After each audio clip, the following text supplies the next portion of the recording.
નમસ્કાર મિત્રો, ગઈકાલે આપણે સંસ્કૃત સાહિત્યનું સાંસ્કૃતિક મૂલ્ય વિશેની વાતો કરતા હતા. એમાં છેલ્લે આપણે જોયું કે વિવિધ કલાઓ પણ સાંસ્કૃતિક મૂલ્યની અંદર ખૂબ મોટો ભાગ ભજવે છે. એટલા માટે જ સંસ્કૃત સાહિત્યમાં કહેવાયું છે કે કલા વિહીન સાક્ષાત પશુ પુચ્છ વિષાણ હિવ.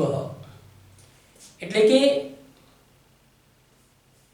કલા વગરનો જે માણસ છે એ પૂછ વિનાના પશુ જેવો છે. અનેક કલાઓ છે. એ કલા ભારતીય સંસ્કૃતિ સાથે ખૂબ સારી રીતે ઓતપ્રોત થયેલી છે. શિલ્પ સ્થાપત્યની કલાની અંદર આખું ભારતીય જીવન ચરિત્ર આપણને જોવા મળતું હોય છે. વિવિધ શિલ્પ સ્થાપત્યના જે દેવાલયો છે, જે સાંસ્કૃતિક ધરોહર, એના દર્શન આપણને સાંસ્કૃતિક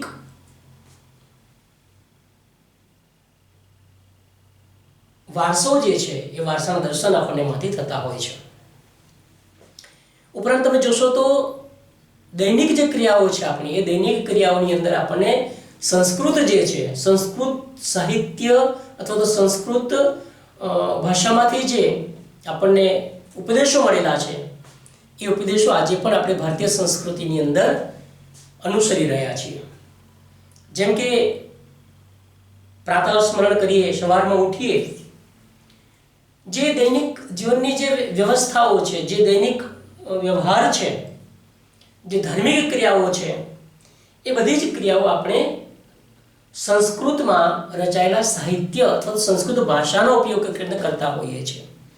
જેમ કે પ્રભુ સ્મરણના વિવિધ શ્લોકો સંસ્કૃતમાં રચાયેલા છે. આજે પણ આપણે એ શ્લોકો સંસ્કૃતમાં જ ઉચ્ચારણ કરીને દેવની આરાધના કરતા હોય છે, દેવીની આરાધના કરતા હોય છે અને દેવતાને રીઝવવા માટેના પ્રયત્ન કરતા હોઈએ છીએ. ભારતીય સંસ્કૃતિ સાથે વણાઈ ગયેલી એક બાબત આખી આપણે જોઈ શકીએ છીએ. કીર્તન કરીએ, પૂજન કરીએ, સ્તોત્ર ગાન કરીએ, તો એની અંદર પણ આપણે શિવ મહિમના સ્તોત્ર કરીએ, વિષ્ણુ મહિમના સ્તોત્ર કરીએ, તો આપણે સંસ્કૃતમાં જ સ્તોત્ર કરીને આપણે શિવને રીઝવવાનો પ્રયત્ન કરતા હોય, શિવની સ્તુતિ કરતા હોઈએ છીએ, વિષ્ણુની સ્તુતિ કરતા હોઈએ છીએ, હનુમાન ચાલીસાની સ્તુતિ કરતા હોઈએ છીએ. આપણે ત્યાં જે 16 સંસ્કારો છે, પૈકીનો છેલ્લો સંસ્કાર અંત્યેષ્ટિ સંસ્કાર, એટલે કે મરણોત્તર જે વિધિઓ છે, એ વિધિઓ પણ તમે જોશો તો સંસ્કૃતમાં જ આજે બ્રાહ્મણ દેવતા દ્વારા ઉચ્ચારાઈ રહી છે અને એના દ્વારા વિધિ સંપન્ન થતી હોય છે. ચૌલ સંસ્કારની વાત કરો, યજ્ઞોપવિત સંસ્કારની વાતો કરો, તો યજ્ઞની અંદર આહુતિ આપવા માટે પણ જે કંઈક મંત્રોચ્ચાર કરવામાં આવતા હોય છે, એ બધા મંત્રોચ્ચાર સંસ્કૃતથી કરવામાં આવતા હોય છે. અને એ સંસ્કૃત પરંપરા જે છે, આપણી સંસ્કૃતિ નું દર્શન થાય છે એની અંદર, એ આપણને સંસ્કૃત સાહિત્ય, સંસ્કૃત ભાષા જે છે, સંસ્કૃત ભાષા આપણને ડગલે ને પગલે એ સંસ્કૃતિ સાથે ઓતપ્રોત થઈ ગયેલી આપણે અનુભવીએ છીએ. વિવાહ થતા હોય તો વિવાહની અંદર પણ મંત્રોચ્ચાર જે થતા હોય, પણ સંસ્કૃતિમાં બ્રાહ્મણ દ્વારા વિવાહોના જે વિવિધ સંસ્કારો છે, એ સંસ્કારો સંપન્ન થતા હોય છે. તમે જીવનની રોજબરોજની જે કાર્ય કરવાની પ્રણાલીઓ છે, એ પ્રણાલીઓમાં પણ તમે જોશો તો એની અંદર પણ તમે વિવિધ સૂત્રો, આજે વિવિધ સંસ્થાઓમાં, વિવિધ વિદ્યાલયોમાં, વિવિધ એજન્સીઓમાં તમે જોશો તો એ બધા સૂત્રો સંસ્કૃતમાંથી સીધા લઈને એ લોકો પોતાના જીવનની અંદર એને વણી લીધેલા તમે જોઈ શકો. દાખલા તરીકે યોગ કર્મશુ કૌશલમ, યોગ એ કર્મનું કૌશલ છે. એમાં આપણે કહીએ છીએ યોગનો ચિત્તવૃત્તિ નિરોધ, એટલે કે યોગ જે છે એ આપણી ચિત્તવૃત્તિને સંયમિત કરે છે. આવી વાતો સંસ્કૃતિમાં તે વખતે મુકાયેલી છે કે તમે યોગ કરીને તમારા જીવનને ઉન્નત બનાવી શકો, તમારા જે ચિત્તની વૃત્તિઓ છે એ ચિત્તની વૃત્તિઓને તમે સંયમિત કરી શકો છો. આમ ભારતીય સંસ્કૃતિની અંદર ઋષિ મુનિએ આપણને ખૂબ આગ્રહપૂર્વક આપણને જણાવવામાં આવેલું છે. અને આજે પણ લોકો યોગ હવે તો ભારતમાંથી અનુકરણ કરીને વિશ્વ યોગ દિનની ઉજવણી કરવામાં આવી રહી છે, તમે જાણો છો. તો એ ભારતીય સંસ્કૃતિનું ઉદ્દીકરણ થઈ રહ્યું છે. ભારતમાં જે સારી સારી બાબતો છે એ સારી સારી બાબતો માટે વિશ્વ આખું જ ભારત તરફ એ પોતે દ્રષ્ટિ કરી રહ્યું છે અને ભારતમાં જે સારી બાબતો છે એ બાબતોને અપનાવી રહ્યું છે. ગીતાનું જે મોટું, જેને આપણે એમ કહી શકાય કે એક જ વાક્ય જે છે આખા જીવનને સુવ્યવસ્થિત જીવવા માટે આપણને પ્રેરણા આપનારું જે વાક્ય હોય તો કર્મણ્યેવાધિકારસ્તે મા ફલેષુ કદાચન. તમે કર્મ કરીએ જાઓ, ફળની ઈચ્છા રાખો નહીં, ફળ તો તમને અવશ્ય મળશે એનું. ક્યારેય ફળ વગર તમે રહી ન શકો કે રહી જશો નહીં. તો એ ઉત્તમ જે જીવન જીવવાની જે પ્રેરણા છે એ પ્રેરણા સંસ્કૃતમાં આપણને પહેલેથી ખૂબ વર્ષો પહેલાં કહેવામાં આવી છે. અને આજે પણ ઘણા બધા લોકો કોઈ પણ જાતના ફળની આશા રાખવા વગર એ જીવનમાં અપનાવે છે અને કર્મ કરીએ જાય છે. એનું જીવન હંમેશા ખૂબ આનંદમય, સુખમય રીતે વ્યતીત થતું હોય છે. અને દરેક લોકોએ આ કર્મ કોઈ પણ જાતના ફળની અપેક્ષા વગર કરવું જોઈએ એવી સંસ્કૃતિ આપણી ભારતીય રહી છે. એટલા માટે જ ઘણી બધી સંસ્થાઓ જે છે, આપણી સંસ્થાઓ, એ સંસ્થાઓ લોકસેવાના યજ્ઞમાં પોતાના જીવનને વ્યતીત કરી રહી છે. રાત દિવસ જોયા વગર, ફળની અપેક્ષા રાખ્યા વગર અનેક લોકોને મદદરૂપ થવાની ભાવના જે છે એ ભારતીય સંસ્કૃતિના મૂળમાં આ સંસ્કૃત દ્વારા આપણને પ્રતિબિંબિત થયેલી છે અને આપણે એ કરી શકીએ છીએ. ભારત જેવા દેશને એક માતાના સ્વરૂપ આપવામાં આવ્યું છે અને વંદે માતરમ, ભારત દેશને એક માતાના સ્વરૂપમાં અને માતાને વંદન કરો, ભારતીય માતાને વંદન કરો, એવી પણ આપણી એક સંસ્કૃતિ છે. કોઈ રાષ્ટ્ર મારા ખ્યાલથી પોતાના દેશને માતાના સ્થાન પર ન અંકિત કરી શક્યું છે. ભારતની અંદર એક એવી સંસ્કૃતિ ઊભી થઈ છે કે ભારતને માતા તરીકે પ્રસ્થાપિત કરીને વંદે માતરમનું મોટે ભાગે દરેક લોકોના ચિત્તની અંદર, હૃદયની અંદર આ વાત મુકાયેલી છે. તમે જોશો તો જે ભારતીય જનગણ મન અધિનાયકનું જે રાષ્ટ્રગીત છે એ રાષ્ટ્રગીત પણ સંસ્કૃતમાં છે અને સંસ્કૃતના લખાયેલું ગીત આજે પણ દરેક જગ્યાએ આપણે એને સાંભળીએ છીએ અને અનુસરીએ છીએ. આપણે એ ગીત ગાઈને રાષ્ટ્રની જે મહિમા છે એ મહિમાનું ગાન કરતા હોઈએ છીએ. આપણો મુદ્રાલેખ જુઓ તમે, કોઈ પણ ન્યાયાલયમાં તમે જશો તો લખ્યો હશે કે સત્યમેવ જયતે, સંસ્કૃત મુદ્રાલેખ છે, સંસ્કૃતમાં લખાયેલો છે. અને આપણે સંસ્કૃતિમાં એને વણી લીધો છે કે હંમેશા સત્યનો વિજય થાય છે. જે સત્યનું આચરણ કરતા હોય એ હંમેશા વિજયને પામે છે એવું આપણે અનુભવીએ છીએ. વીમા કંપની જે છે, વીમા કંપનીએ કહ્યું છે કે યોગ ક્ષેમ વહામ્યહમ, સંસ્કૃતમાં લખાયેલા શુક્તને પોતાના મુદ્રાલેખ બનાવીને એણે આગળ ચાલુ કર્યું છે. નૌકાદળમાં તમે જોશો જે સૈન્ય છે આપણા 3 નૌકાદળ, હવાઈ દળ, તો એમાં નૌકાદળની અંદર એમણે એમ કહ્યું છે, સંસ્કૃતનું એક વાક્ય સરસ લીધું છે કે સમનો વર્ણઃ. એ સંસ્કૃતનું સીધું વાક્ય લઈને એમણે એનું મંત્ર બનાવ્યો છે. હવાઈ દળે કહ્યું છે કે નભઃ સ્પૃશમ દીપ્તમ, તો તાર અને ટપાલ જે ગામડા ખૂણા સુધી પહોંચે અને સંદેશા વ્યવહાર કરતી જો માધ્યમ કોઈક હોય તો તે તાર ટપાલે પણ કહ્યું છે કે અહર્નિશમ શિવામહે, અહર્નિશમ શિવામહે, હું રાત દિવસ અમે સેવા કરવા માટે બંધાયેલા છીએ. આવા નીતિમત્તાના અનેક સૂત્રો આપણે આ ભારતીય સંસ્કૃતિમાં જોડાયેલા છે, ભારતીય લોકોના લોહીમાં વણાયેલા છે. એવા સૂત્રોથી આ ભારતીય સંસ્કૃતિ દીપ્યમાન છે. આજે પણ સવારની થતાની સાથે માતૃદેવો ભવ, પિતૃદેવો ભવ, આચાર્ય દેવો ભવ, ગુરુ સાક્ષાત પરબ્રહ્મ. જો તો વિચાર કરો, ગુરુને સાક્ષાત પરમાત્મા પરબ્રહ્મનું સ્વરૂપ જેને સ્થાન આપવામાં આવ્યું છે એ ભારતીય સંસ્કૃતિ જ કરી શકે. ભારતીય સંસ્કૃતિમાં જે ઋષિમુનિઓ જે કંઈક આપણને આપ્યું છે, એ ઋષિમુનિએ આપેલા જે પથ છે એ પથ પર આજે પણ અનેક લોકો ચાલીને પોતાના જીવનને ખૂબ જ જેને કહી શકાય કે કોમળ બનાવી, ખૂબ જ એને ઉન્નત બનાવીને પોતાની જિંદગી જીવતા જ આપણે જોઈ રહ્યા છીએ. સંસ્કૃતમાં કહેવાયું છે, આપણી સંસ્કૃતિમાં કહેવું છે કે સત્યમ વદ, હંમેશા સાચું બોલો. ધર્મમ ચર, ધર્મનું આચરણ કરો. ધર્મમ ચર સત્યમ વદ, ધર્મમ ચર સ્વાધ્યાયાત માં પ્રવદિતવ્યમ. સ્વાધ્યાયમાં ક્યારેય પ્રમોદ કરવો જોઈએ નહીં. અને એ બેઝ પર જે વ્યક્તિ ચાલતો હોય છે, એ સંસ્કૃતિના જે માર્ગ છે એ માર્ગ પર જે વ્યક્તિ ચાલતો હોય છે, જીવનમાં ક્યાંય દુઃખનો અનુભવ થતો નથી. આવી ઉત્કૃષ્ટ પ્રકારની સંસ્કૃતિના બીજ આપણા સંસ્કૃત સાહિત્યમાં રોપાયેલા આપણે જોઈ શકીએ છીએ. આત્મવત સર્વભૂતેષુ, એક જ વાક્ય તમને હું વારંવાર કહું છું કે પોતાની જાતને સર્વભૂતેષુ, દરેક પ્રાણી માત્રની અંદર પોતાની જાતનો અનુભવ કરતો વ્યક્તિ હોય એ વ્યક્તિ હંમેશા ખૂબ સુફળ આપવા માટે હંમેશા પ્રયત્નશીલ બનતો હોય છે. બીજાને ન દુઃખી કરીને પોતાને કેવી રીતે મદદરૂપ થઈ શકાય એ માટે હંમેશા એ પોતે વિચારતો હોય છે અને એ દિશામાં ચાલવાનો પ્રયત્ન કરતો હોય છે. એ ભારતીય સંસ્કૃતિની દેન સંસ્કૃતમાંથી આપણને મળેલી છે અને આજે પણ આપણે એ દ્રષ્ટિએ એ દ્રષ્ટાંતો આગળ ચાલી રહ્યા છીએ. હું એમ કહીશ કે ભારત વર્ષની સાંસ્કૃતિક એકતામાં સંસ્કૃતનું જે પ્રદાન છે એ સંસ્કૃતનું પ્રદાન ખૂબ મહત્વનું છે. કારણ કે તમે ઋગ્વેદના જે સંજ્ઞાન સૂત્રો જુઓ અથવા તો અથર્વવેદના જે સામંજસ્ય સૂક્ત જુઓ તો એની અંદર રાષ્ટ્રના સમગ્ર જન સમુદાયની ક્રિયાઓ, મન, બુદ્ધિ તથા વિચારોમાં સામંજસ્ય અને સૌમ્યસ્યની ભાવના વ્યક્ત કરી છે. અને એના આધારે આપણે એમ કહીએ છીએ કે સમગચ્છધ્વમ. શું કહે છે? સમગચ્છધ્વમ એટલે કે તમે બધા સાથે મળીને ચાલો.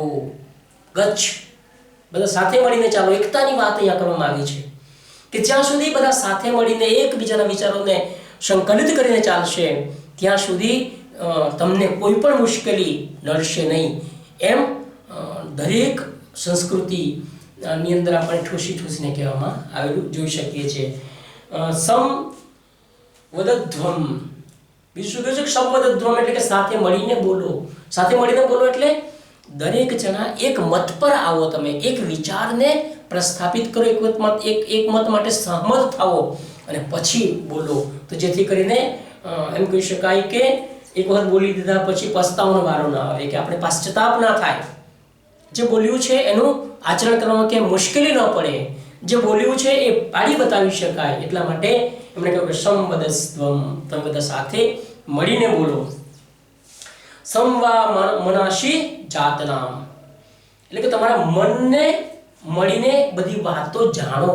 તમે બધા સાથે બધા ભેગા થાઓ અને જે વાસ્તવિક સત્ય છે એ વાસ્તવિક સત્યને તમે માણો. એમ પણ આ ભારતીય સંસ્કૃતિ આપણને શીખવે છે. અને એ બધી મહાન વાતો જે છે, બધી જ મહાન વાતો આપણને ક્યાંથી મળે છે? સંસ્કૃત ભાષામાંથી આપણને પ્રાપ્ત થાય છે. એમ પણ કહ્યું છે એમણે કે દેવા ભાગમ યથા પૂર્વ સંજાનાના ઉપાસતે, એટલે કે જેમ દેવો પહેલેથી જ જાણે છે કે અગ્નિમાં આપેલી આહુતિ રૂપ ભાગ બધા જ માટે છે, તે બધા મળીને તેનું ગ્રહણ કરે છે. એટલે કે ભારતીય સંસ્કૃતિનો આ જે શ્લોક છે એ સમૂહ સાથે બધા સાથે મળીને વિકાસવાની જે વાતો છે, સાથે બધા મળીને સુખને માણવાની જે વાતો છે, સાથે બધા મળીને દુઃખને અનુભવવાની જે વાતો છે એ વાતો આપણને બતાવી દે છે. એટલે કે ભારતીય સંસ્કૃતિ માત્ર ને માત્ર પોતાની જે સ્વાર્થ વૃત્તિ માટેની સંસ્કૃતિ એ ભારતીય સંસ્કૃતિમાં આપણને ક્યાંય જોવા મળતું નથી. અને આવા જે અનેક મહંતો જે છે, દાખલા તરીકે જો કે 16 વર્ષની ઉંમરમાં આપણે જગતગુરુ શંકરાચાર્ય, જે જગતગુરુનું બિરુદ પ્રાપ્ત કરેલું છે, એ જગતગુરુ શ્રીમદ શંકરાચાર્ય જે છે, એ રામાનુજાચાર્ય જે છે, માધવાચાર્ય જે છે, એવા મહાન ઋષિઓ જે છે, એ મહાન ઋષિઓએ આપણને આખું જીવન જીવવાની જે જડીબુટ્ટીઓ છે, જીવન જીવવાની જડીબુટ્ટીઓ સંસ્કૃતમાં આપી અને એ સંસ્કૃતમાંથી સીધી જ સંસ્કૃતિમાં રૂપાંતરિત થયેલી ભારતીય સંસ્કૃતિ આપણે અત્યાર સુધી જે વાતો કરી, એવી તો અનેક વાતો જે છે એ જીવન સાથે સંકળાયેલી છે. જીવન જીવવા માટે ડગલે પગલે આપણને ઉપદેશો આ સંસ્કૃત સાહિત્યમાંથી પ્રાપ્ત થયેલા છે.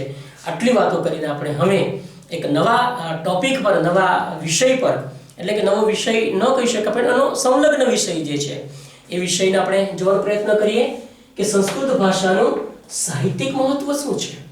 અત્યાર સુધી આપણે જોયું કે સંસ્કૃત ભાષાનું સાંસ્કૃતિક મહત્વ શું છે. એમ કહી શકાય સંસ્કૃત ભાષાનું સાંસ્કૃતિક મહત્વ શરૂઆતના દિવસોમાં તમને કહ્યું કે સાંસ્કૃતિક મહત્વ સંસ્કૃત માટે જોવું હોય તો એમ કહી શકાય કે દીવો લઈને ચંદ્રને બતાવવા જેવી જે વાતો છે તે ઘટના જે છે એવી જ વાત અહીંયા પણ સંસ્કૃતની અંદર સાંસ્કૃતિકને બતાવવી હોય તો સંસ્કૃત જે છે એ આખું જ સંસ્કૃતિથી ભરેલું છે એમ કહી શકાય. અને કેટલો ભાગ આપણે એમાંથી આજે ચર્ચા કરી. હવે આપણે જોઈએ કે એ બધો કયો ભાગ એવો છે કે સંસ્કૃતનું એવું કયું સાહિત્ય છે કે જે સાહિત્ય આટલું બધું વિપુલ ભંડારમાં પડેલું છે. એમાં તમે એક જ જે જેમ્સ મિલરે જે વાત કરી છે એ તમે જોશો તો આપણને ખ્યાલ આવશે કે એ ખરેખર ભારતીય સંસ્કૃતિ આપણને ભારતીય સાહિત્ય જે સંસ્કૃત સાહિત્ય છે એ કેટલું મહાન છે એનો આપણને ખ્યાલ આવશે. જેમ્સ મિલરે કહ્યું છે કે whatever branch of human knowledge you want to investigate deeply in, you go to Indian. શું કહ્યું છે? Whatever branch of human knowledge you want to investigate deeply in, you go to Indian. Because a great vista of all these literatures has been stored up in Sanskrit and Sanskrit only. મિત્રો આ જે James મિલરે વાક્ય લખ્યું છે એનો અર્થ એમ થાય કે માનવ જ્ઞાનની કોઈ પણ શાખા કે પ્રશાખામાં ઊંડાણપૂર્વક સંશોધન કરવું હોય તો તમારે ભારતમાં જવું પડે. શું કહ્યું છે કે માનવ જાતની કોઈ પણ શાખા કે પ્રશાખામાં તમારે ઊંડાણપૂર્વકનું સંશોધન કરવું હોય તો તમારે ભારતમાં જવું પડે. કારણ a great vista of all these literatures has been stored up in Sanskrit and Sanskrit only. એટલે શું કહ્યું છે કે કારણ કે આ તમામ પ્રકારના સાહિત્યના વિશાળ ભંડારો સંસ્કૃતમાં અને માત્ર સંસ્કૃતમાં સંગ્રહાયેલા પડ્યા છે. આ એક જ વાક્ય આપણને સંસ્કૃત ભાષાનું જે સાહિત્યિક મહત્વ છે એ મહત્વ આપણને સમજાવી જાય છે. મિત્રો આપણે જાણીએ છીએ કે સંસ્કૃતની અંદર અનેક પ્રકારની રચનાઓ જે છે રચનાઓ આપણે થયેલી અનુભવીએ છીએ, જોઈએ છીએ. એ જોવા માટે આપણે પહેલા તો આપણે જોઈએ કે સંસ્કૃત ભાષાનો વ્યાપ શું હતો, એનો એ કેટલી વિસ્તરેલી હતી. સંસ્કૃત ભાષા ક્યાં સુધી વિસ્તરેલી છે એ પણ આપણે થોડું જોઈએ, જેથી કરીને આપણને ખ્યાલ આવે કે સંસ્કૃત ભાષાનો જે વ્યાપ છે એ કેટલો વિસ્તરેલો છે. વૈજ્ઞાનિક દ્રષ્ટિએ ભાષા આર્ય પરિવારની ભાષા છે. વૈજ્ઞાનિક દ્રષ્ટિકોણથી આપણે વાતો કરીએ તો એ આર્ય પરિવારની ભાષા છે. તેને ભારત યુરોપ એટલે કે ઇન્ડો યુરોપિયન પરિવાર અથવા તો ભારત જર્મન એટલે કે ઇન્ડિયો જર્મન પરિવાર પણ કહે છે. અતિ પ્રાચીન ભાષા પરિવારમાં સંસ્કૃતનું પ્રમુખ ભાષા તરીકે ઉભરી આવેલી છે. એટલે કે જોવા જઈએ તો યુરોપની જે ગ્રીક અને લેટિન ભાષા છે કે મધ્ય એશિયાની જે અવેસ્તા અને પ્રાચીન ફારસી છે આ પરિવારની જ ભાષાઓ છે. પણ એમ કહું છે કે આ વૈજ્ઞાનિક દ્રષ્ટિકોણ એ ભાષા આર્ય પરિવારની ભાષા છે. અને આર્ય પરિવારની ભાષા તરીકે આપણે જોઈએ તો એના પણ બે પ્રકારો આપણે જોઈશું કે જેની અંદર પશ્ચિમ શાખા તરીકે અને પૂર્વ શાખા તરીકે આ આર્ય પરિવારની ભાષા વહેંચાયેલી છે. જેમાં પૂર્વ શાખા પરિવારમાં જોવા જઈએ આપણે પૂર્વ શાખાની અંદર જોવા જઈએ તો ફરી બે વિભાગ પડે છે, ભારતીય વર્ગ અને ઈરાની વર્ગ. આપણે જોઈએ છીએ ભારતીય વર્ગની અંદર તો ભારતીય વર્ગની અંદર ફરી પાછાના બે ભાગ પડેલા જોઈ શકશું કે વૈદિક સંસ્કૃત અને લૌકિક સંસ્કૃત. અર્ધ સંસ્કૃત એ મૂળ આર્ય પરિવારની ભાષા છે એમ આપણે કહીએ છીએ. હવે આપણે જોઈએ કે સંસ્કૃતની અંદર એવું તો શું સાહિત્ય પડેલું છે કે જે સાહિત્યના કારણે આપણે એમ કહીએ છીએ કે સંસ્કૃત નથી તો કશું જ નથી. અથવા તો સંસ્કૃતમાં જે કંઈક અત્યાર સુધીનું ભારતીય સંશોધનાત્મક દ્રષ્ટિ જોવા જઈએ તો સંસ્કૃતમાં અને માત્ર સંસ્કૃતમાં પડેલી છે તો શું એવી બાબતો છે કે સંસ્કૃતમાં પડેલી છે? આપણે જોઈએ એનું સાહિત્યનો વિસ્તાર કેટલો વધેલો છે. તો એના મુખ્ય આપણે વિભાગ કરીએ તો સાહિત્ય સંસ્કૃતની અંદર મુખ્યના 3 બાબતો આપણે જોઈ શકીશું. એક તો વૈદિક સાહિત્ય છે, બીજું છે પૌરાણિક સાહિત્ય છે, અને ત્રીજું છે લૌકિક કે પ્રશિષ્ટ સાહિત્ય છે. આ 3 મુખ્ય ધરી પર સંસ્કૃતનું સાહિત્ય અવલંબે છે. એમાંથી વૈદિક સાહિત્યની વાત કરીએ આપણે તો વૈદિક સાહિત્યની અંદર 6 જેટલા વેદાંગો જે છે, વેદ, બ્રાહ્મણ ગ્રંથ, આરણ્યકો, ઉપનિષદો, વેદાંગો વગેરે જે છે એ વૈદિક સાહિત્યની અંદર આવતા હોય છે. જ્યારે લૌકિક પ્રશિષ્ટ સાહિત્યમાં શું આવે તો કે એની અંદર એક તો લલિત સાહિત્ય અને બીજું આવે છે લલિતેતર સાહિત્ય. સંસ્કૃતમાં જે રચાયેલું સાહિત્ય છે એ 2 ભાગમાં વહેંચાયું છે, લલિત સાહિત્ય અને લલિતેતર સાહિત્ય. હવે લલિત સાહિત્યની વાત કરીએ તો લલિત સાહિત્યમાં પણ ફરી પાછા 2 વિભાગ પડે છે, દ્રશ્ય સાહિત્ય અને શ્રાવ્ય સાહિત્ય. એટલે કે જે માત્ર સાંભળી શકાય એવું સાહિત્ય છે, એક સાહિત્ય એવું છે કે જોઈ પણ શકાય એવું સાહિત્ય છે. શ્રાવ્ય સાહિત્યમાં શું આવે તો કે પદ્ય આવી શકે છે, ગદ્ય મિશ્રિત આવી શકે છે અને ગદ્ય પદ્ય પણ બંને સાથે સંયુક્ત રીતે આવી શકે. મોટે ભાગે તમે જોશો સંસ્કૃત સાહિત્યની અંદર તો ગદ્ય સાહિત્ય પણ ખૂબ વિપુલ પ્રમાણમાં છે. જેમ કે મહાકાવ્યો છે, પદ્યની અંદર જોઈએ તો મહાકાવ્યો છે, ઉર્મી કાવ્યો છે અને કેટલાક બૌદ્ધિક લૌકિક કથા કાવ્યો પણ છે એની અંદર. મિત્રો તમે જોશો કે સંસ્કૃત સાહિત્યની અંદર જે મહાકાવ્યો છે, ઉર્મી કાવ્યો છે કે લૌકિક કથા કાવ્યો જે છે એમાં ઉર્મી કવિતાનું પણ વિશેષ મહત્વ છે. જે ઉર્મી કાવ્યો છે એ ઉર્મી કાવ્યોમાં શૃંગાર પ્રધાન કાવ્યો છે,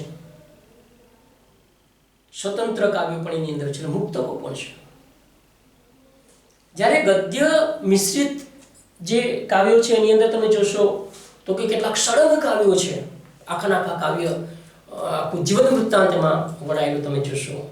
અને બીજા કેટલાક કથા સંગ્રહો છે કે ઉપદેશાત્મક કથાઓ ટૂંકી વાર્તાના સ્વરૂપમાં મુકાયેલા છે. આ થયું આપણું લલિત સાહિત્ય. પણ લલિતેતર સાહિત્ય જે છે, લલિતેતર સાહિત્ય પણ ખૂબ વિશિષ્ટ છે. લલિતેતર સાહિત્યની અંદર શું છે તો કે ધર્મશાસ્ત્રો છે, આખા બ્રાહ્મણ શાસ્ત્રો છે, જ્યોતિષ શાસ્ત્ર છે, અલંકાર શાસ્ત્ર છે, આખું આયુર્વેદ શાસ્ત્ર છે, અર્થશાસ્ત્ર છે. એવા અનેક શાસ્ત્રો છે કે જે જીવનની અંદર ડગલે ને પગલે આપણને ઉપયોગી થતા હોય છે. બીજી બાજુ લલિત સાહિત્યમાં જે આપણે કહ્યું કે જે દ્રશ્ય સાહિત્ય પણ છે, એ દ્રશ્ય સાહિત્યની અંદર નાટકો છે, ત્યાર પછી પ્રહસનો છે, બાણ છે, ડિંબ છે, ઇંચામૃત છે. આવા જે સાહિત્ય ક્ષેત્રો છે એમાં તમારે સાંભળવાનું અને જોવાનું બંને બાબતો આપણને જોવા મળતી હોય છે. કહેવાનો અર્થ એ કે સંસ્કૃત સાહિત્યએ પોતાનો પટ એટલો બધો વિસ્તારેલો છે કે એ વિસ્તારથી માનવ જીવનનું કોઈ પણ બાબતો છૂટી જતી નથી. માનવ જીવનની તમામ બાબતો એમણે આ સાહિત્યમાં મૂકેલી છે. અને એટલે જ સંસ્કૃત ભાષાનું જે સાહિત્યિક મહત્વ છે એ ખૂબ વિશેષ મહત્વ છે, કારણ કે એની પર જ આખી સંસ્કૃતિ પણ અવલંબે છે. તેમાં કયા કયા સાહિત્યો છે કે જે સાહિત્યએ આખું જીવન બદલી નાખવાની કે આખું જીવનને જીવી જવાની જડીબુટ્ટી બતાવી દીધી છે. પહેલું જોવા જઈએ તો 4 વેદ છે: ઋગ્વેદ, અજુર્વેદ, સામવેદ અને અથર્વવેદ. આ 4 વેદો છે. એ 4 વેદની અંદર જીવનની અનેક બાબતોને મૂકી દેવામાં આવી છે, અનેક આચરણોને મૂકી દેવામાં આવ્યા છે, અનેક જ્ઞાનને મૂકી દેવામાં આવ્યું છે. બીજા 6 વેદાંગો છે: શિક્ષા, કલ્પ, વ્યાકરણ, છંદ, જ્યોતિષ અને નિરુક્ત. એની અંદરથી પણ તમને ગુઢ જીવનના ગુઢ રહસ્યો, જીવન વૈચારિક શક્તિને પ્રદાન કરવા માટેની રીત રીસમો આ બધા વેદાંગોમાં આપણને જોવા મળે છે. ઉપનિષદો છે, સંન્યાસ આદિ ઉપનિષદો છે, યોગ ઉપનિષદ છે, સામાન્ય વેદાંતો છે, શૈવ, વૈષ્ણવ, શાક્ત અને અન્ય એવા અનેક સંપ્રદાયો જે છે એ સંપ્રદાયોમાં લખાયેલા જે ઉપનિષદો છે, સંપ્રદાયો માટે લખાયેલા ઉપનિષદો છે, એની સંખ્યા લગભગ 111 જેટલી બતાવાઈ છે. કેટલાક જે વિદ્વાનો છે, વિદ્વાનો એમ કહે છે કે નહીં, 111 નહીં, 200 થી 220 જેટલા ઉપનિષદો છે. નાની મોટી ગણના તમે કરો તો 200 થી 220 જેટલા ઉપનિષદો આપણને સંસ્કૃતમાં જોવા મળે છે. એ બધા મતમતાંતરો રહેવાના, પણ એમાંથી કેટલાક ઉપનિષદો એવા છે કે જે આપણને ખૂબ મોટું રહસ્ય, ખૂબ મોટું જ્ઞાન, ખૂબ મોટી જીજીવિષા, જીવન પથ પર ચાલવા માટેના માપદંડો આપી જાય છે. કંઠોપનિષદ, કિનોપનિષદ, મડકુંડ ઉપનિષદ, પ્રશ્નોનિષદ ઉપનિષદ, બૃહદારણ્ય ઉપનિષદ, માર્કોંડ્ય ઉપનિષદ, તૈત્તરીય ઉપનિષદ, ઐતૈર્ય ઉપનિષદ, છાંદોગ્ય ઉપનિષદ જેવા અનેક ઉપનિષદો છે કે જે ઉપનિષદનો અભ્યાસ કરવો હોય તો સંસ્કૃતનું જ્ઞાન આપણી પાસે હોવું જોઈએ. અને એટલે જ આજે સંસ્કૃતનું સાહિત્યિક મૂલ્ય એટલું બધું છે. એમણે એમ કહ્યું છે કે literature has been storaged of in the Sanskrit and Sanskrit only. જે સાહિત્ય સંસ્કૃતમાં અને માત્ર સંસ્કૃતમાં સ્ટોરેજ થયેલું છે, સંગ્રહાયેલું છે, ભંડાર રૂપે અસ્તિત્વ ધરાવે છે, એનો ઉપયોગ કરવો હોય તો સંસ્કૃતનું જ્ઞાન આપણી પાસે હોવું જોઈએ. જેથી કરીને 4 વેદો છે, 6 વેદાંગો છે અને 111 કે 220 સુધીના જે ઉપનિષદો છે એમાં સંગ્રહાયેલું જે જ્ઞાન છે, એમાં સંગ્રહાયેલી જીવન જે જડીબુટ્ટીઓ છે, એ જડીબુટ્ટીને આપણે અનુભવી શકીએ, એ જડીબુટ્ટીને આપણે માણી શકીએ. અને મિત્રો, સાહિત્યિક દ્રષ્ટિએ જોઈએ તો કહી શકું કે સંસ્કૃતમાં તમે જે શ્લોક ઉચ્ચારણ કરો છો ને જે કર્ણપ્રિય લાગે છે એનું ટ્રાન્સલેશન કરવાથી આપણને એટલી મધુરતા આપણને પ્રાપ્ત થતી નથી.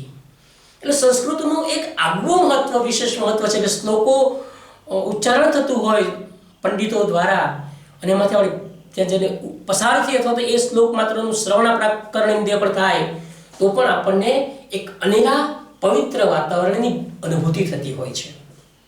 એ સંસ્કૃત સાહિત્યનું અજોડ મહત્વ કહી શકાય.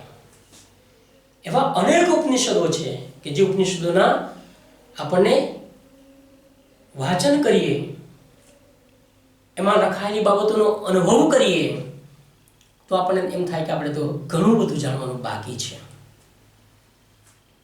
મિત્રો, સંસ્કૃતની અંદર જે સ્મૃતિઓ લખાઈ છે, જેને આપણે અંગ્રેજીમાં કહેવું તો કે ટુ રિમેમ્બર, એટલે કે સ્મરણ કરવું, જે બાબતો વારંવાર સ્મરણ કરવા યોગ્ય છે એવી સ્મૃતિઓને બાબતમાં એમણે અનેક સ્મૃતિઓ લખી છે. જેમાંથી મનુસ્મૃતિ ખૂબ પ્રચલિત થયેલી સ્મૃતિ ગ્રંથ છે, યાજ્ઞવલ્કની સ્મૃતિ પણ છે, પાટાસર સ્મૃતિ પણ છે. આ બધી સ્મૃતિઓ જે છે એ સ્મૃતિઓ આપણને જીવનની જડીબુટ્ટીઓ પૂરી પાડે છે. આપણે સાંસ્કૃતિક મહત્વમાં જોયું કે મનુસ્મૃતિની અંદર જન્મથી માંડીને ગર્ભધારણ કરે ત્યાંથી માંડીને અંત્યેષ્ટિ સુધીની તમામ ક્રિયાઓ, તમામ સંસ્કારો એમાં મુકાયેલા છે. તો એટલું મોટું સાહિત્ય જે છે કે જીવનના દરેકે દરેક બાળકથી માંડીને, યુવાનથી માંડીને, પ્રૌઢથી માંડીને, વૃદ્ધથી માંડીને દરેક બાળકને દરેક વ્યક્તિ માત્રને જો કોઈક ઉપદેશાત્મક બાબત રજૂ થતી હોય તો એ મનુસ્મૃતિમાં મળે છે આપણને. એ ઉપરાંત ધર્મશાસ્ત્રો, કેટલા બધા ધર્મશાસ્ત્રો લખાયા છે, શૂલ્ય સૂત્ર લખાયા છે, ગૃહ સૂત્ર લખાયા છે, આરણ્યક શાસ્ત્રના ગ્રંથો લખાયા છે, જેને આપણે કહી શકાય કે ભરત મુનિનું નાટ્યશાસ્ત્ર જુઓ. આજે પણ નાટક ની અંદરના જે નીતિ નિયમો છે એ આપણને એમાં જોવા મળતા હોય છે. મમ્મટનું કાવ્ય પ્રકાશ જુઓ. આહા, કારિકાઓની અંદર જે આપણને જે બોધ આપ્યો છે, જે એની અંદર આપણને એનું સ્પષ્ટીકરણ જે રજૂ કર્યું છે મમ્મટે, અદ્ભુત પ્રકારનું છે. બાણભટ્ટનું જે હર્ષચરિત અને કાદંબરી જે છે મહાકાવ્ય, ગદ્ય કાવ્ય, સુબુદ્ધનું વાસવદત્તા, દંડીના 10 કુમાર ચરિત, નાટકના 10 પ્રકારો પણ એમણે બતાવેલા, રૂપક, ઇહમૃગ, ભાણ, ડિંડિંબ જેવા એના પ્રકારો પણ બતાવ્યા છે દંડીએ. જગન્નાથની ગંગાલહરી તમે જુઓ. જે મહાકાવ્યો આપણને મળ્યા છે, મહાકાવ્યોની અંદર પણ માણસ ઓતપ્રોત થઈ જાય, માણસ ખોવાઈ જાય, માણસ આત્મવત બની જાય. એ સાહિત્ય સાથે જાણે કે પોતે જ કંઈક અનુભવ કરી રહ્યો છે, પોતાની જાત સાથેના અનુભવો છે, અનુભવો મહાકાવ્યોમાં આપણને જોવા મળે છે. એ સંસ્કૃત ભાષાનું સાહિત્યિક મૂલ્ય જ આપણને બતાવે છે. કયા મહાકાવ્યો એવા છે કે જે આપણને આપણી જાત સાથે ઉતપ્રોત કરાવી દેવા એવા પ્રકારના છે? તો કોઈ કુમાર સંભવ અને રઘુવંશ, કાલિદાસનું રચાયેલું જે કુમાર સંભવ અને રઘુવંશ જે છે એ આપણે વાંચીએ તો જાણે કે આપણે પણ એવું શું કામ ન કરી શકીએ, અથવા તો આપણે પણ એના રસમાંથી પસાર થયા છે એવો અનુભવ થઈ શકે. ભારવીનું કિરાતાર્જુનીય તમે જુઓ, માગનું શિશુપાલ વધ જુઓ, અશ્વઘોષનું બુદ્ધચરિત અને સૌંદરનંદ જુઓ, ભટ્ટનું રાવણ વધ જુઓ, કુમારદાસનું જાનકી હરણ જુઓ. આ દરેક મહાકાવ્યો જે છે એ મહાકાવ્યો પોતપોતાની રીતે અદ્ભુત પ્રકારની રચનામાં આપણને જોવા મળે છે. અને એમાં લખાયેલી રચનાઓ ત્યાંથી લોક સંસ્કૃતિ વિકસી રહી છે. એટલા માટે પણ આ સાહિત્યનું મહત્વ ખૂબ અનેરું છે, પોતાની રીતે ખૂબ અનેરું છે. ઉર્મી કાવ્ય જે સંસ્કૃતમાં લખાયા છે, એ ઉર્મી કાવ્યની વાત તમને કહું તો ઋતુ સંહાર અને મેઘદૂત કાલિદાસનું અદ્ભુત ઉર્મી કાવ્ય છે. કાલિદાસે જે મેઘને દૂત બનાવીને વાદળો સાથેના જે સંવાદ રચ્યા છે, પ્રકૃતિ સાથેના જે સંવાદ રચ્યા છે, એમના આ ઉર્મી કાવ્યમાં આપણને ડગલીને પગલી જોવાય છે. જે કલ્પના જે આપણે કરી છે, એ કલ્પના જગતથી આપણી આખું જે કલ્પનાની દ્રષ્ટિ છે, દ્રષ્ટિ આખી ખોલી નાખી છે મને. એ સાહિત્યનો નાનું શુદ્ધ મહત્વ નથી.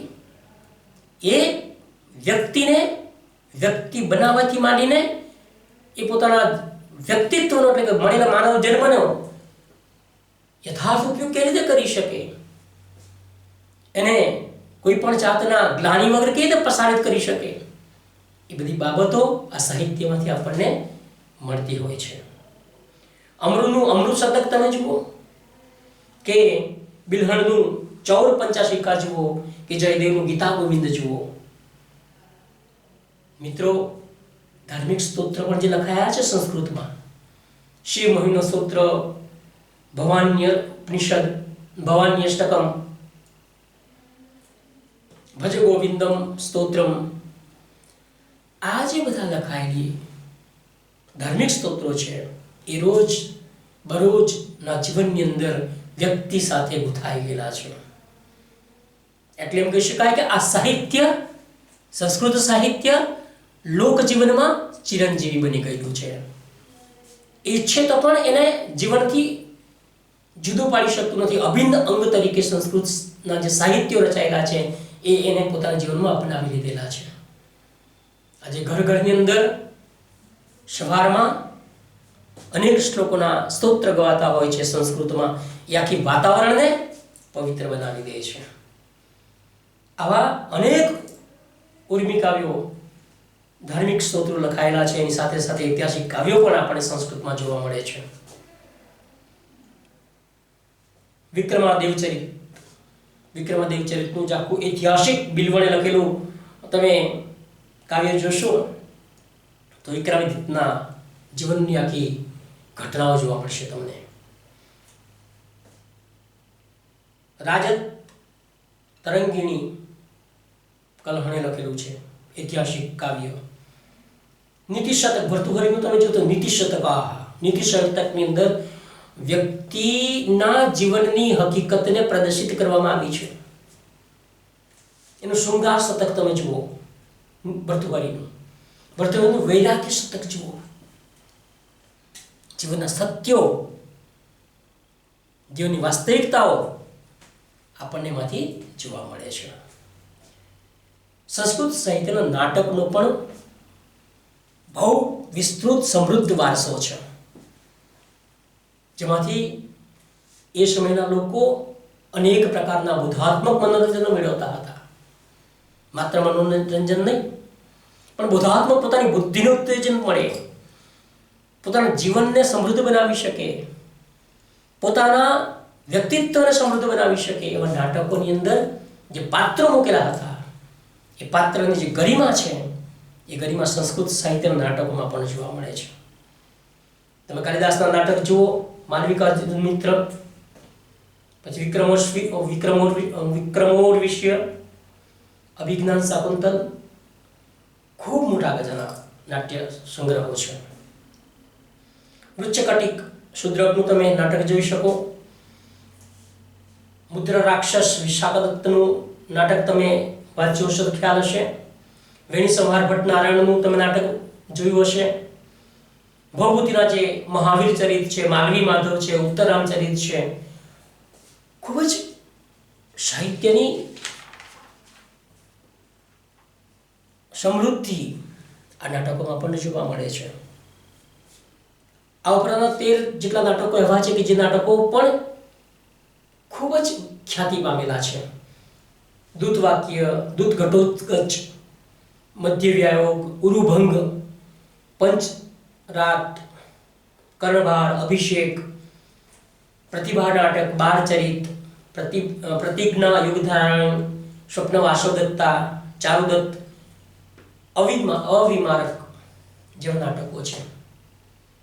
ગદ્ય કથા તમે જુઓ, બાણભટ્ટની કાદંબરી, વૈતાલ 25 પંચતંત્રની વાતો, આ બધું ખૂબ સમૃદ્ધ સાહિત્ય મળેલું છે, જે સાહિત્યના કારણે સમાજની અંદર એક પ્રકારની વૈચારિક શક્તિ ખીલેલી છે. એટલે એનું મહત્વ ખૂબ વિશેષ છે એમ કહી શકાય. વિષ્ણુ શર્માના 5 તંત્રો લખેલા છે એમણે.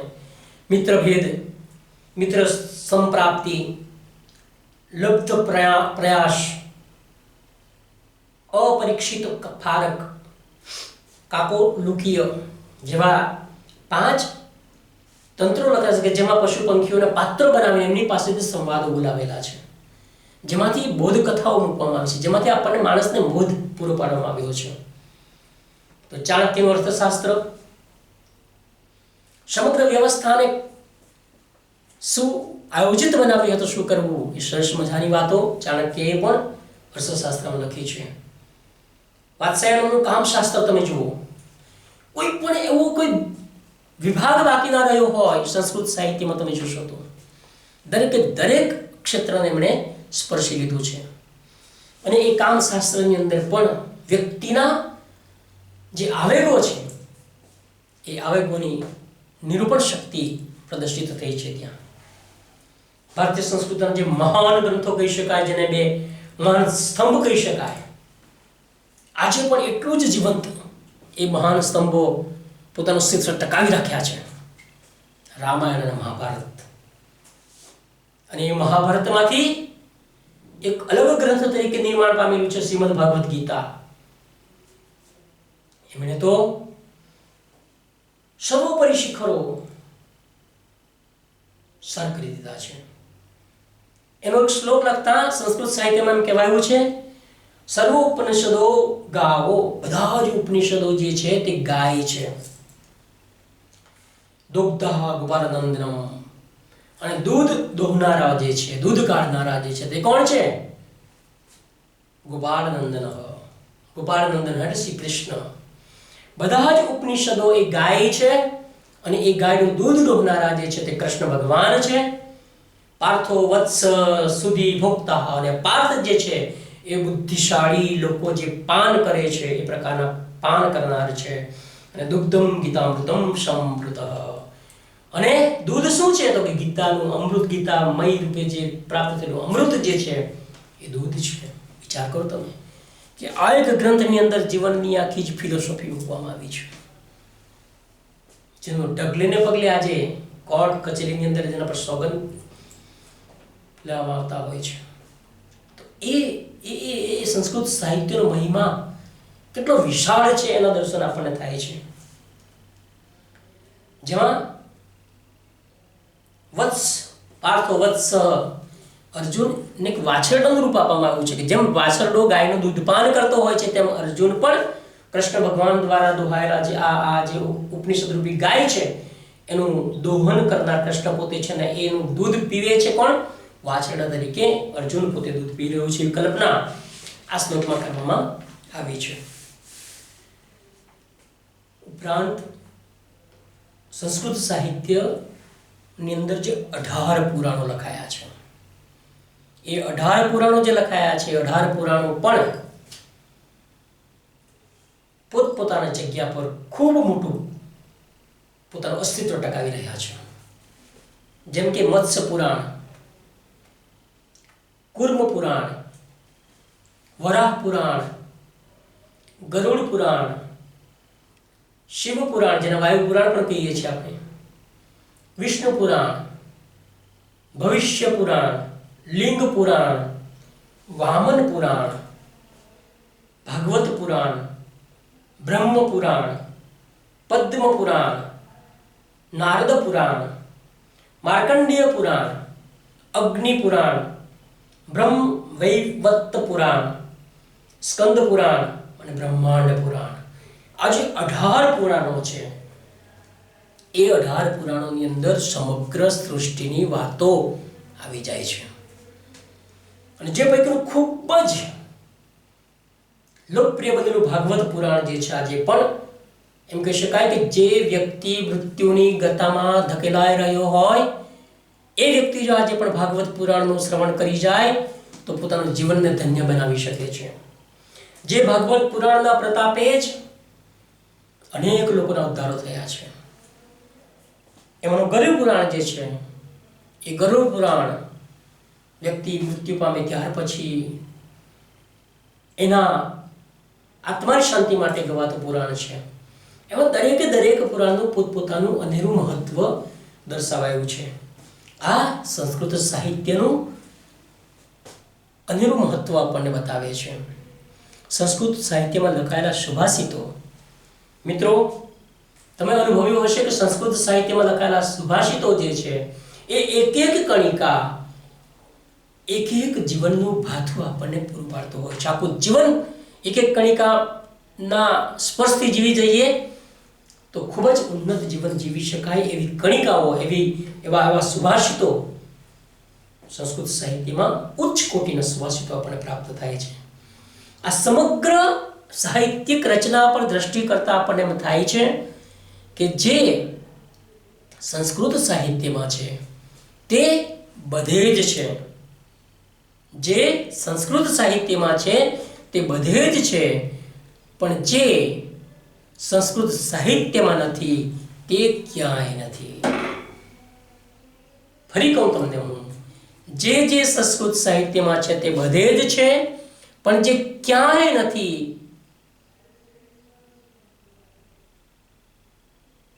તે કેમ ક્યાંય નથી? કારણ કે સંસ્કૃત સાહિત્યમાં નથી એટલા માટે. એટલે એમ કહી શકાય કે જે સંસ્કૃત સાહિત્યમાં નથી તે ક્યાંય નથી. આ એક છેલ્લા વાક્ય સાથે હું સંસ્કૃત ભાષાનું જે સાહિત્યિક મહત્વ છે એની વાતને વિરામ આપીશ. તમે સંસ્કૃત સાહિત્યમાં જે સાહિત્યની રચનાઓની વાતો કરી છે એ વાતોને એક એક પુસ્તકને તમે ઉથલાવશો તો એમાંથી તમને સંસ્કૃત સાહિત્યની જે વિશાળતા છે, એનું જે વૈવિધ્ય છે, એની જે સમૃદ્ધિ છે, એ સમૃદ્ધિનો ખ્યાલ અવશ્ય આપણને આવશે. આટલી વાત સાથે અહીંયા આપણે વિરામ લઈએ છીએ. પુનઃ આપણે એની જે સંસ્કૃત સાહિત્યની વિશેષતાઓ છે એ વિશેષતાઓને માટે પુનઃ આપણે મળીશું. અસ્તુ, નમસ્કાર.